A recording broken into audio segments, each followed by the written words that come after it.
It is a great privilege to be here with Jack Port. Jack has kindly agreed to meet with us and to be a contributor to my upcoming book called My Heroes of World War II.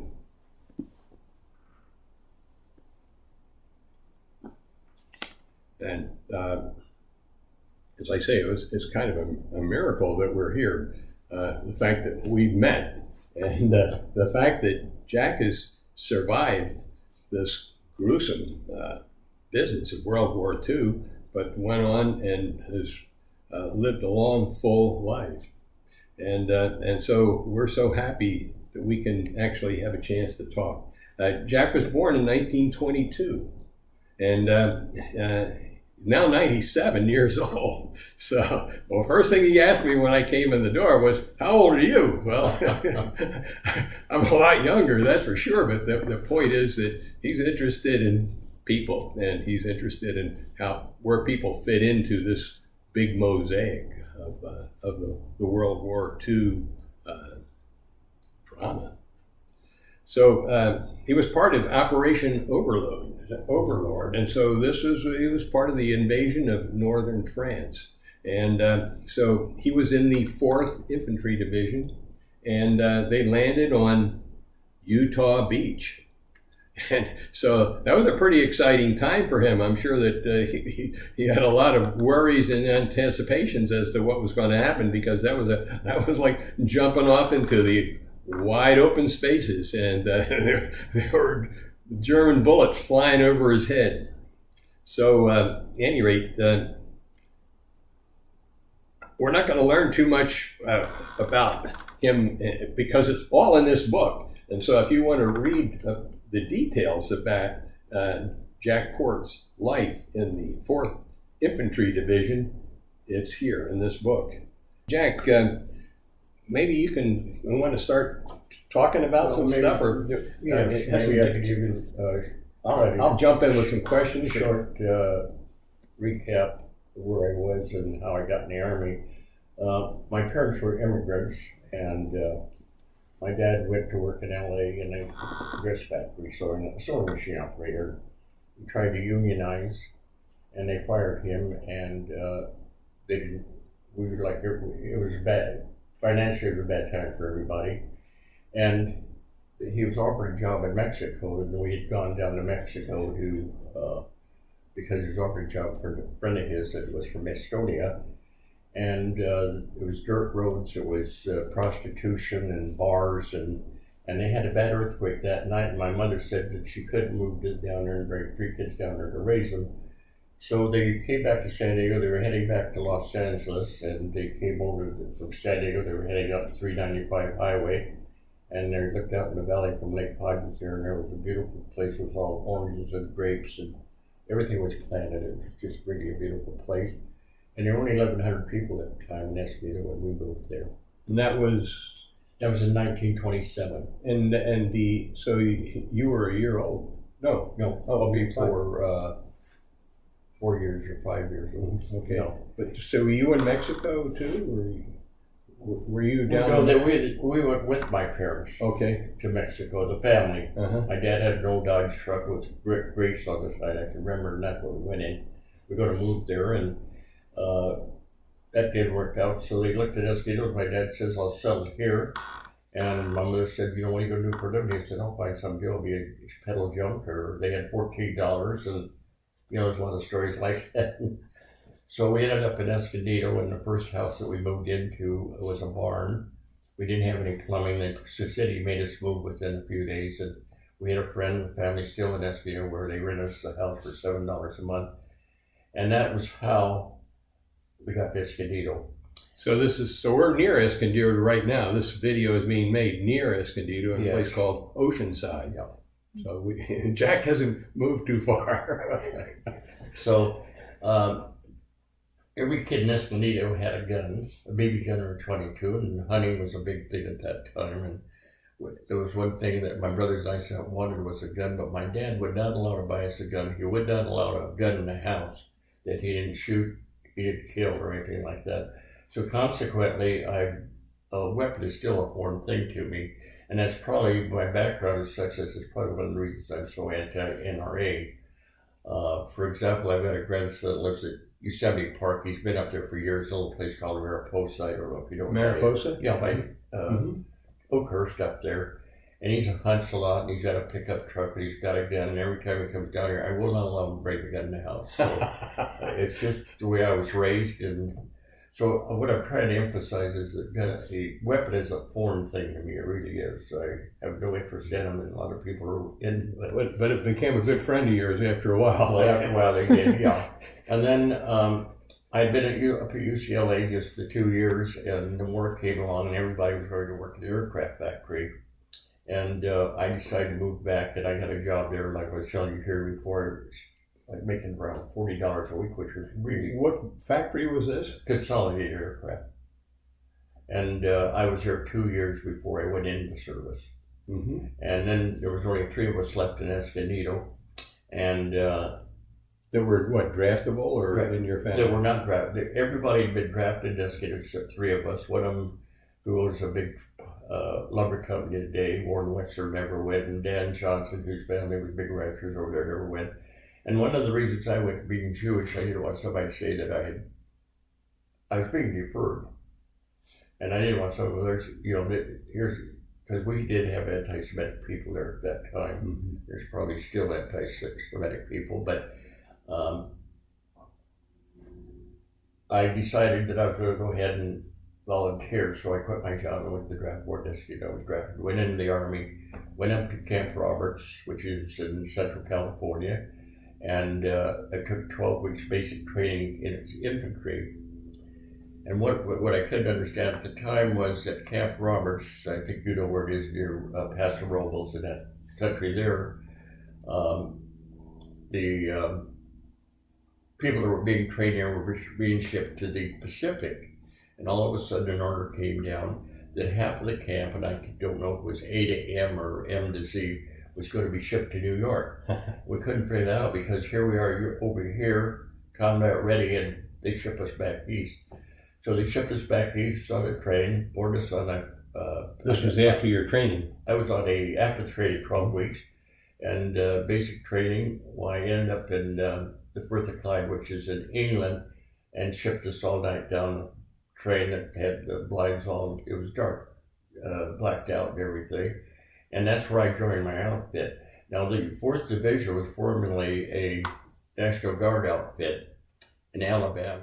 Now, after the war, some of them turned out to be friends of mine when we were meeting in our little group and everything, and a couple of 3 of them, I liked them very much. We didn't know much about D-Day at this time when I landed. And I don't know, you can look it up on the computer, but have you ever heard of Slapton Sands? Well, it sounds familiar. Well, that was that was where you had your base? No, there were the beaches that were very similar to the beaches over in France, and we had to practice maneuver. Uh-huh. And so they call it Slapton Sands. How do you spell that? Slapton, S-L-A-P-T-O-N. Uh-huh. And there were 2 German U-boats, 2 German U-boats from Sherbrooke came across. We had already landed in a maneuver, but what was in the rear was the quartermaster, the medics and supplies and things like that. And history books show that there was probably 400 to 700 that were killed on that maneuver. And being as there was no TV, Eisenhower, we didn't know this at the time, but Eisenhower didn't want to release the word that what had happened there because he felt that it would really hurt the morale of the troops. So this was an accident that happened? It wasn't an accident. Germans came across and got the last. The English Navy was supposed to be covering for us, protecting us. Uh-huh. And that's probably one of the things that keep going through my mind why I don't have that much respect for England and the Navy over there. Really? But they, with the 2 German U-boats coming over and sinking their rest and a maneuver, this was just a maneuver. And it wasn't until after the war that Eisenhower released.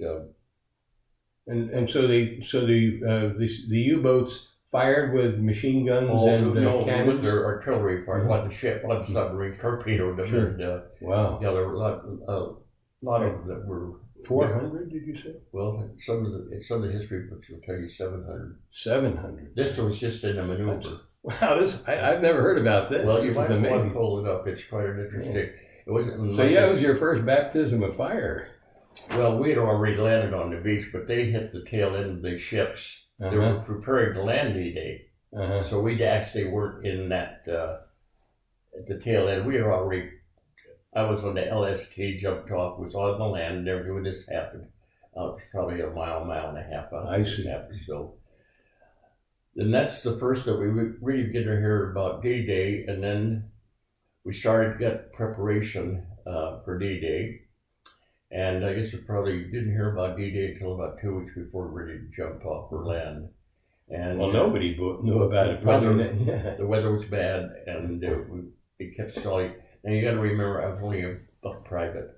You know, didn't know the picture or anything. We did what we were told to do. I wasn't an officer, didn't know where we were going or anything like that. When I got ready to go over, went down, and we left Portsmouth to cross. And I was on an LST, which is a landing ship for troops.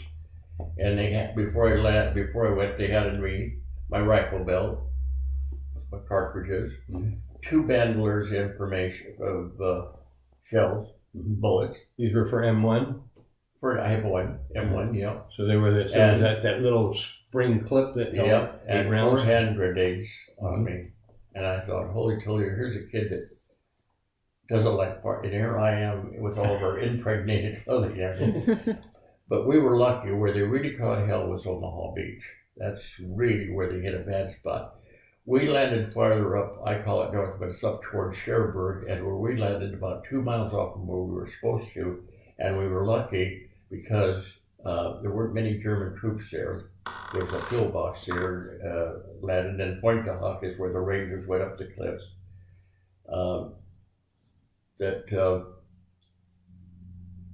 We only lost 185 guys the first day, and we didn't have that much. But this was the whole. This was a whole division. No, this was our division. This is the whole division. We was only. When I say only, it was a lot of guys, but it was about I think 185, 187. But Utah Beach, look what they lost. You know, they lost like 900 or 3,000 guys there on that.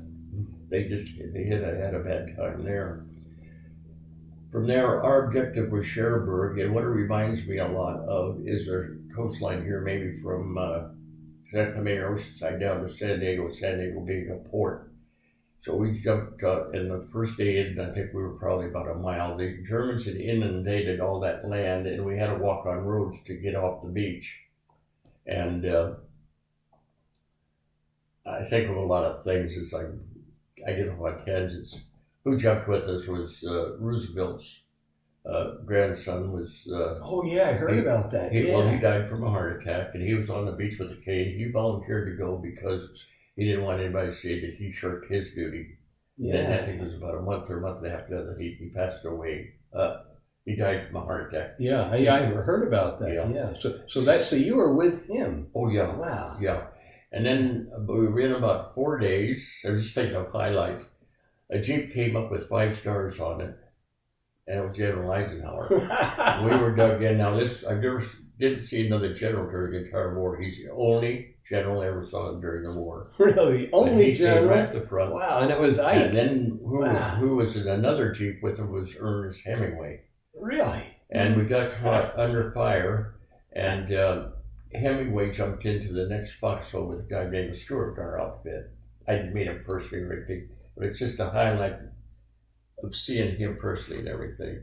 That's not, by the way, that is not in the book. This is new stuff. So from there, Cherbourg is what they needed for the port because they needed that for the harbor, and we took that 3 weeks after we landed, and that was June 25th that we took that. And I don't remember some of the birthdays of my children, but I do remember the dates. I can tell you where I was every day. They laugh about it. But at Cherbourg, there were 6 openings for private first class. Now I'm a buck private. And I drew a lucky straw and I became a first private. So my wages went up $4, I think, for the month. So, yeah. And then so we got our first shower there. That was about 5 weeks after we landed. We had our first shower. And there was no bit field where they had hot. Were you in the hedgerows at that point? Oh yeah, the hedgerows. Now, I'd heard about the hedgerows were harder than the landing, that the beach landing was easier than in the hedgerows. And the only way that they could, they used B-17s to bomb the Germans to break through. Is that? You never knew what was on the other side of the hedgerow. The fighting was terrible. And most of us could be like maybe an acre with the hedgerows, or maybe 2 acres, or the entire Normandy area is hedgerows. But you can't see what's on the other side, so consequently, it was difficult fighting, and we couldn't get tank support either in there. There was just no way the tanks could go. So the tanks couldn't get through there. The only way you could do is to walk or crawl. So from Cherbourg, we moved on down, and here's another thing: the English. Montgomery said that he was going to take Caen, which is a nice city down below. What was the name? Caen, C-A-E-N. Oh, not the Caen. I don't know French very well, but there's Cannes or Caens in southern France where they have a movie, stuff like that. And what happened was that Montgomery said they'd take that in 3 days after they landed. That was before they landed. We'd taken Cherbourg on 3 weeks later, and then they sent a combat team to liberate. We went back down on trucks to liberate Cannes because the English, they were still fighting for Cannes. So that's another reason I don't particularly care for the English, is they said they were going to take this in 3 days. And these guys come to the all the D-Day ceremonies. They wear navy blue blazers. They've got medals from here to here. And they're all dressed with ties and everything. They're very meticulous looking and everything. And when I begin to hear some of their BS stories and everything, I'll say to one of the guys, hey, have you guys taken Caen yet? That really gets to them, have they liberated? This is after the war, you're kidding about it. That really gets to them. Have you guys taken Caen yet? Well, anyway, then we went back and joined our outfit. We went back to St. Lo, and that we were getting ready for the breakthrough. That's the open country. That was probably about 75 miles down. Let me interrupt a minute. Sure. The hedgerows that Jack is talking about were basically the boundaries around fields where cattle would graze or they would grow crops. And these built up. There were often stone walls there, and there were hedges that were growing. That's why they call them hedgerows. And there were trees and so forth. So it was a perfect place for to hide and to wait for American soldiers to come through. So the Germans had a beautiful handmade opportunity to for defense. So Jack and his outfit had to fight through that field for field. And they were relatively small fields too, so that it was small. So you just can't see. You can fight all day long. Maybe take 2 hedgerows or something. It's just you got to do it. It's got to be done by a human being and everything. I also wanted to. Can we just take another break? I have some questions. Everybody talks about the fighting, but what about you had food? Did they bring food to you? Were there like trucks that would bring in hot food? Normandy area, we lived on K-rations, which came in a like the size of a Cracker Jack box, and it had each one had a can. The morning they called it an egg loaf, like a tuna can. And then you had solid cheese, and then the evening was usually what they called a pork loaf. You had 4 cigarettes. Pork loaf? Pork loaf, they called it. That wasn't very good for you. No, I eat that. But anyway, 4 sheets of toilet paper, and then a pack, millions and millions of cigarettes, and condoms. Now, we use the condoms for a lot of things except for what they were intended for. What they were intended for, because of the foul weather, we could cover our rifles, we could keep things dry and everything. And where the millions of cigarettes came from, I don't know. Everybody smoked. The only problem is Did you smoke? I did for years, yes. And I learned in the army. The only thing I can say is what got to me as I look back now was the cleanliness of getting 4 little sheets of like tobacco paper here. You got to relieve yourself. You don't wash your hands, or you can't clean up it's just there's no way you can be clean. And that really got to me. I swear if I ever got home that I would shower twice a day. And I still do a lot of times just shower twice a day after going that 5 weeks with no shower. After we took St. Louis, just below St. Louis, and I go to a city there, Mortain. That was where the big battle for the breakthrough to Paris was. Mm-hmm. And that was just 30 days later because we took Paris June 25th, and on July 25th was the day of the jump off. And then once we got an open country there to Paris, it was just beautiful with no hedgerows, open country. And that's when Pat was able to come in tanks and give us tank support. Going to Paris, we were walking. We could ride a tank if you wanted to. We could get on a truck. We moved any way we could move. Most of us, we did a lot of maybe 10, 15, 20 miles a day. And that was our route to Paris. We met no resistance going to Paris, except we were strafed probably maybe 4 or 5 times over that period of time. So you were strafed by the German Messerschmitts or Stukas? Yeah, we were strafed by them. And then when we got to Paris, NOZAY, there was an Orly airport, which was the airport, Orly, O-R-L-Y. Mm-hmm. And we were stopped there, and our battalion commander radioed back that we're not meeting any resistance. We're moving in, and word came back that General Leclerc, he was a French general that had gone back to England, and at Utah Beach, he landed on August the 6th. They got a monument for him. That's where he landed coming back. He landed on August 16th or the 18th. Every time I looked at it. And we're sitting in Paris, ready to take Paris, and they asked us to wait for him to be brought from Normandy so he could liberate Paris. And our battalion commander, John Gorn, he radioed back, BS, we're moving in, we're not meeting resistance. So we moved into Paris. We met no resistance. Were there any snipers? Snipers. There was only sniper fire. And a lot of the sniper fire, I think, were people celebrating and had guns and everything.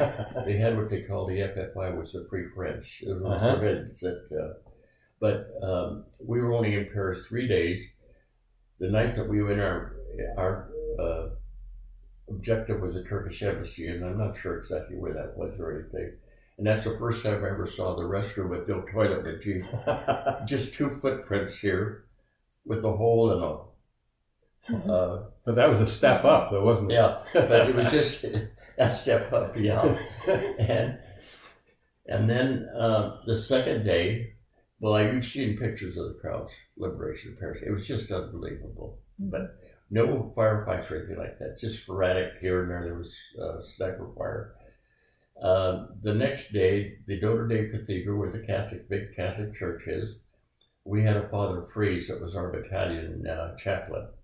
And he asked if he could hold Catholic Mass for the Catholics there, which was for any Catholic to have Mass there. So on the second day, he had Mass there. And then on the third day, we moved out to a place called Vincent Park, which reminds me very much of Melville Park it was in Paris. A beautiful park where we dug in, and then we were getting ready to jump off the next day. So when you dug in, what does that mean? Foxhole. So you dug a foxhole, but in this park? Yeah. So there were thousands of foxholes. Yeah. And what I want to tell you that I forgot before is the first foxhole that Jim Rogers and I, we dug all night long, and it was so deep, we couldn't get out. A foxhole only has to be that deep, because if you get a direct hit or if a mortar shell comes in, it's going to kill you anyway. But we were so scared. He was Catholic, and he lost his rosary beads that day, and he was just completely beside himself. And I was scared. Well, I was scared at the time. But he said, Pert. He called me Port. He couldn't say Pert. He called me because he couldn't say Port. He said, if we go much further, we're going to hit China pretty soon. So then. You were going to do what? So he said we'd hit China if we got any deeper. Oh, if you dug any deeper. We dug the whole night long at the bottom and everything. But it wasn't raining. Well, but it gets into the orders came down to take the ammunition out of our rifles and fix bayonets. You know, we were scared. So Sergeant Samino was our sergeant, who took our ammunition out of our rifle, we fixed our bayonets, and we were going to jump up midnight that night. And we, as soon as he left, Roger said to me, he says, I'm not getting out of this hole without any ammunition in my rifle. And he put it back in. And this is your friend Jim Rogers right here. So. Yeah. So James, that night we jumped off at midnight, and we didn't meet any resistance. And I remember going through a little path around some hedgerows, and there were 3 Germans there, and one of them had ring. And I saw that watch, and I thought, I'm going to grab a souvenir here. I said, hey, Rogers, I'm going to get that one. He says, hey, Port. He says, you know, that thing could be a booby trap or something. So I did. But right away, I was going to get a souvenir to bring home. But then when we jumped off the next day, there's a place called San Quentin, like our prison San Quentin here, except they pronounce it San Quentin. That's the way they pronounce it. When we jumped off then, I asked some people what was the town ahead, and they said San Quentin. And I took 1 year of French, and I can't speak any French at LA City College when I was up there. And I thought they meant 50 tanks.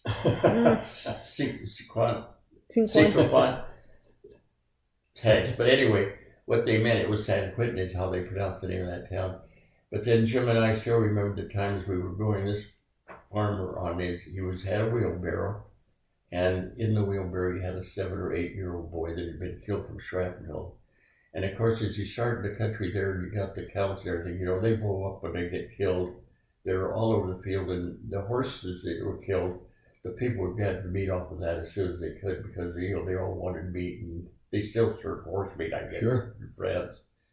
Well, then it was, like I say, August 25th, we took Paris. Then from Paris, we headed up to Belgium, the Siegfried Line, and we penetrated the Siegfried Line about 5 or 6 different places.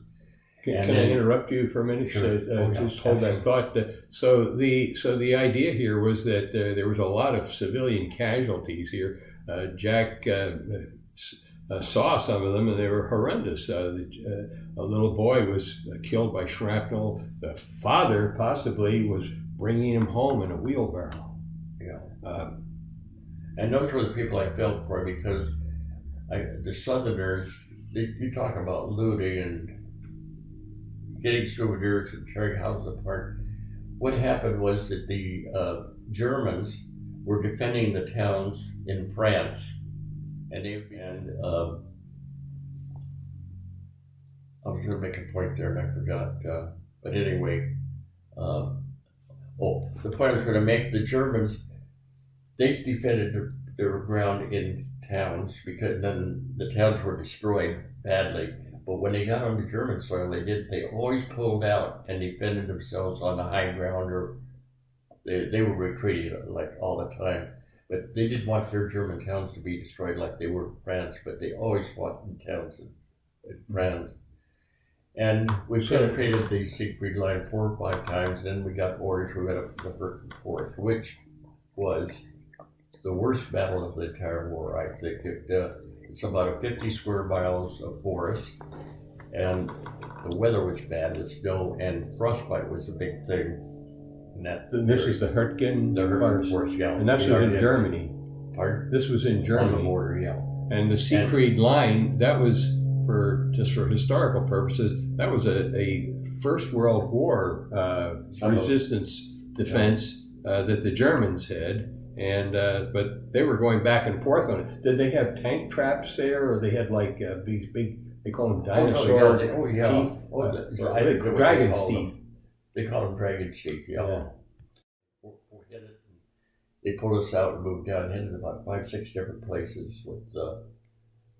Going back to bayonets, this was in Paris. What happened to that? That was way back.